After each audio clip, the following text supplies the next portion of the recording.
नमस्ते दोस्तों, स्वागत है आपका मेरू ब्रांड मूवी रिव्यूज में। आज हम बात करने वाले हैं 2026 की सबसे बहुप्रतीक्षित फिल्मों में से एक, धुरंधर द रिवेंज की। ये धुरंधर का धमाकेदार सीक्वल है और इसे डायरेक्ट किया है एक बार फिर उसी दिग्गज निर्देशक ने, आदित्य धर ने, जिन्होंने हमें दिया था उरी द सर्जिकल स्ट्राइक। और मैं अभी से बता देती हूँ, उन्होंने इस बार भी कमाल कर दिया है। पहले ही फ्रेम से ये फिल्म एक गंभीर, तीव्र और रोंगटे खड़े कर देने वाला माहौल बना देती है। शशांक सचदेव का शक्तिशाली बैकग्राउंड स्कोर सुनते ही आप समझ जाते हैं कि ये फिल्म कुछ बहुत बड़ा कहने आई है। अब बात करते हैं कहानी की। ये कहानी घूमती है सत्ता के इर्द गिर्द, भ्रष्टाचार के आसपास और उन छिपे हुए तंत्रों के बारे में जो हमारे देश के पीछे चुपचाप काम करते हैं। लेकिन जो बात धुरंधर द रिवेंज को सच में खास बनाती है, वो ये है कि इसमें उन असली घटनाओं को बुना गया है जिन्हें हर भारतीय नागरिक ने महसूस किया है, जिया है। फिल्म बड़े साहस के साथ ये दिखाती है कि भारत में पाकिस्तानी नागरिक किस तरह से घुसपैठ करते हैं, वो कैसे हमारे सिस्टम में घुल मिल जाते हैं, कैसे सीमा पार से आतंक को फंड करते हैं और कैसे भारत की खुफिया एजेंसियां दिन रात बिना किसी शोर के इन खतरों को पहचान कर खत्म करती हैं। ये हिस्सा बेहद तनावपूर्ण, वास्तविक और आज के दौर में बेहद जरूरी है। और फिर आता है फिल्म का सबसे ताकतवर अध्याय। फिल्म सीधी प्रेरणा लेती है ऐतिहासिक रुपए की नोटबंदी से। वो अचानक, साहसी और बहस छेड़ने वाला फैसला जिसने रातों रात पूरे देश को हिला दिया था। फिल्म दिखाती है कि कैसे काले धन के नेटवर्क एक झटके में टूट गए, कैसे आतंकी फंडिंग की नलियां बंद हो गईं, कैसे भ्रष्ट नेता और अंडरवर्ल्ड के गुंडे घबराहट में इधर उधर भागने लगे और कैसे एक आम भारतीय नागरिक लंबी लंबी लाइनों में धैर्य के साथ खड़ा रहा, अपने देश पर भरोसा करते हुए। ये निर्णय इस फिल्म की आंखों से देखने पर और भी गहरा और अर्थपूर्ण लगता है। फिल्मकारों ने इस हिस्से को जिस दृढ़ता और हिम्मत से दिखाया है, वो काबिले तारीफ है। अब बात करते हैं अभिनय की, और यही वो जगह है जहां फिल्म सच में चमकती है। पहले बात करते हैं हीरो की। रणवीर सिंह हमजा अली मजारी यानी जसकीरत सिंह रंगी के रूप में जबरदस्त हैं। ये वो शोरगुल वाला, भड़कीला रणवीर नहीं है जिसे हमने पहले देखा है। ये एक शांत, नियंत्रित, घातक और भावनात्मक रूप से टूटा हुआ रणवीर है। वो एक अंडरकवर भारतीय खुफिया एजेंट की भूमिका निभाते हैं जिसने देश के लिए सब कुछ कुर्बान कर दिया है। उनकी आंखें जो हर राज का बोझ उठाती हैं, बिना एक शब्द कहे सब कह देती हैं। रणवीर सिंह ने इस फिल्म में अपनी करियर की सर्वश्रेष्ठ परफॉर्मेंस दी है। अब बात करते हैं विलन की। अर्जुन रामपाल आईएसआई के मेजर इकबाल के रूप में, जिन्हें एंजल ऑफ डेथ कहा जाता है, बिल्कुल डरावने हैं। 26/11 की योजना से जुड़े एक असली आईएसआई हैंडलर से प्रेरित ये किरदार ठंडा, हिसाबी और दिल दहला देने वाला है। वो चिल्लाने वाले विलन नहीं हैं, वो फुसफुसाते हैं और फिर भी खून जम जाता है। रणवीर के साथ उनकी मनोवैज्ञानिक टकराहट फिल्म के सबसे बेहतरीन दृश्यों में से हैं।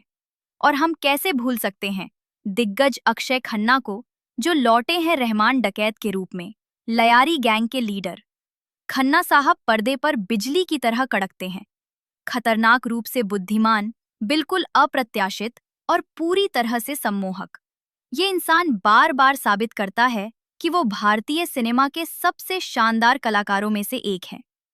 अब संजय दत्त की बात, जो एसपी चौधरी असलम के रूप में सिंध पुलिस के एक एनकाउंटर स्पेशलिस्ट की भूमिका में हैं। भाई वापस आ गए हैं, और क्या खूब आए हैं। अपने जाने पहचाने अंदाज और दमदार पर्दे की ताकत के साथ संजय दत्त ने हर दृश्य में ऊर्जा का स्तर ही बदल दिया। जब भी वो आते हैं, माहौल करवट ले लेता है।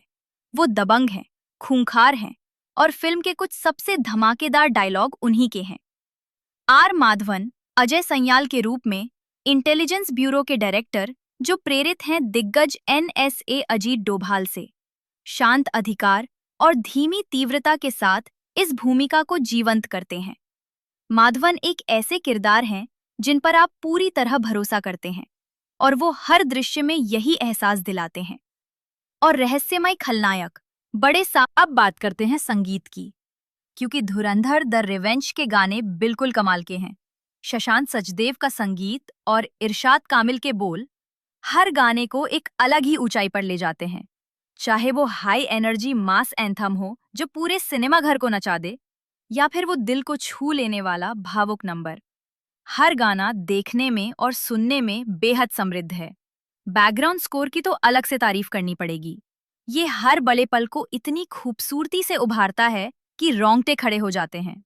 पहला हाफ स्टाइलिश एक्शन, तेज और दमदार डायलॉग और मजबूत पेसिंग से भरपूर है, जो आपको पूरी तरह बांधे रखता है।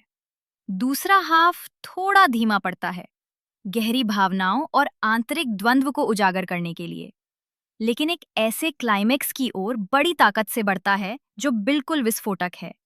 और वो क्लाइमेक्स जहां सब कुछ एक साथ आता है, हाई वोल्टेज एक्शन, इमोशनल पे ऑफ, एक मजबूत देशभक्तिपूर्ण संदेश और एक ऐसा अंत जो थिएटर से बाहर निकलने के बाद भी आपके साथ रहता है। सिर्फ एक मास एंटरटेनर से बढ़कर धुरंधर द रिवेंज एक उद्देश्य के साथ बनाई गई फिल्म है। ये राष्ट्रीय सुरक्षा के बारे में बोलती है, सीमा पार के आतंकवाद के बारे में, नोटबंदी की ताकत के बारे में, भ्रष्टाचार की कीमत के बारे में, और इस बारे में कि असली देशभक्त होने का मतलब क्या है। और मैं दिल से कहती हूँ, ये वो फिल्म है जो हर भारतीय को देखनी चाहिए, सिर्फ मनोरंजन के लिए नहीं, बल्कि उस संदेश के लिए जो ये फिल्म लेकर आई है। ये आपको सोचने पर मजबूर करेगी, ये आपको भारतीय होने पर गर्व दिलाएगी, और ये आपको उन असली नायकों की याद दिलाएगी जो इस देश की रक्षा चुपचाप करते हैं, बिना किसी पहचान की चाहत के। ये सिर्फ एक फिल्म नहीं है, ये एक थिएटर का अनुभव है। अभी जाइए, टिकट बुक कीजिए, परिवार को ले जाइए, दोस्तों को ले जाइए और इसे बड़े पर्दे पर महसूस कीजिए। अब वक्त है फाइनल रेटिंग का। मैं धुरंधर द रिवेंज को देती हूँ एक मजबूत 5 में से 3.5। ये दमदार है, ये रोमांचक है, और ये मास एंटरटेनमेंट, भावनात्मक गहराई, देशभक्ति की आग और एक मजबूत संदेश, सब कुछ एक अविस्मरणीय पैकेज में देती है। क्या आपने ये फिल्म देखी? आपको कैसी लगी? नीचे कमेंट में बताइए। मुझे बेसब्री से इंतजार रहेगा आपकी राय का। ये थी देवी, मेरू ब्रांड स्टूडियोज से। अलविदा। जय हिंद।